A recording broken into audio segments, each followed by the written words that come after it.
जय शिवराय मित्रांनो मी कर्जमाफीचं वचन दिलंय आणि ते आम्ही पूर्ण करू अशा प्रकारची ग्वाही शासनाच्या माध्यमातून दिली जाते। परंतु अद्याप ही त्याची वेळ मर्यादा निश्चित करण्यात आलेली नाही आणि अशातच कर्जाच्या ओझ्याखाली दबलेला एक एक शेतकरी आपली जीवन यात्रा संपवत चाललेला आहे।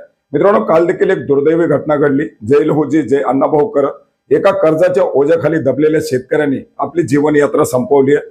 माझं जे झालं, माझं जे होतंय ते वाईट होतंय, परंतु या कर्जाच्या ओझ्याखाली दबलेल्या या शेतकऱ्याच्या माझ्या कुटुंबाला काहीतरी आर्थिक आधार मिळावा अशी एक आर्त हाक मारत त्याने आपली जीवन यात्रा संपवली आहे। मित्रांनो, कर्जमाफी होणार, आम्ही ती कर्जमाफी करणारच। कर्जमाफीचं वचन दिलंय ते आम्ही पूर्ण करू, मुख्यमंत्र्यांच्या माध्यमातून वारंवार सांगितलं जात आहे। काल वित्तमंत्री अजितदादा पवार यांच्या माध्यमातून सुद्धा सांगितलं की आम्ही वचननाम्यात कर्जमाफीची घोषणा केलेली आहे।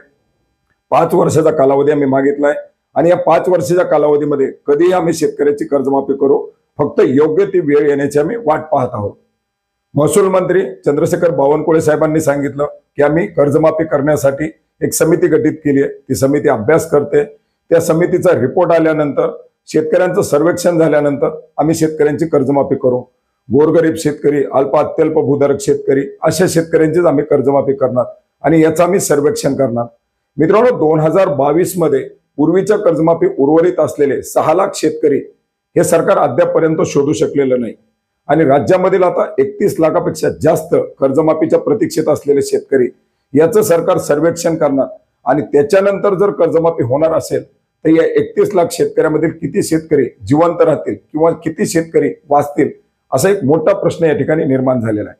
कर्जमाफी जर करायची असेल, तुम्हाला वेळ जरी लागणार असेल, सर्वेक्षण जरी करायचं असेल तर एक विहित वेळ मर्यादा निश्चित करणं गरजेचं आहे की आम्ही 3 महिन्यामध्ये सर्वेक्षण करू, आम्ही 6 महिन्यामध्ये सर्वेक्षण करू आणि 6 महिन्यानंतर, 1 वर्षानंतर, 2 वर्षानंतर शेतकऱ्यांची कर्जमाफी करू।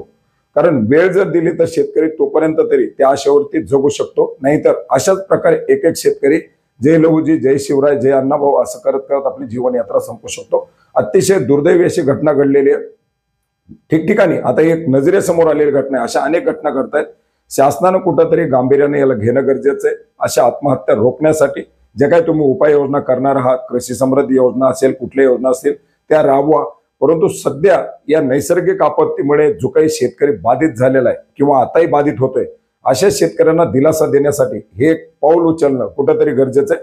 त्याच्यामुळे वेळोवेळी आश्वासनं न देता या अभ्यास गट समित्या वगैरे वगैरे कुणीही अभ्यास करत नाही किंवा कुणीही त्याचा डेटा तुमच्यापर्यंत देणार नाही आणि खरा डेटा तर तुम्हाला कधीही मिळणार नाही। सरकार कुठलंही येऊ द्या, प्रशासनाच्या माध्यमातून जर डेटा कलेक्शन करून जर त्या भरोश्यावर जर कर्जमाफी होणार असेल तर अशी कर्जमाफी ही होणं अतिशय अवघड आहे। कारण 2022च्या कर्जमाफीमध्ये शिल्लक राहिलेल्या शेतकऱ्यांचा डाटा अद्यापपर्यंत सरकारला उपलब्ध होऊ शकला नाही। मग पुढचा डाटा उपलब्ध करणं ही एक मोठी बाब आहे।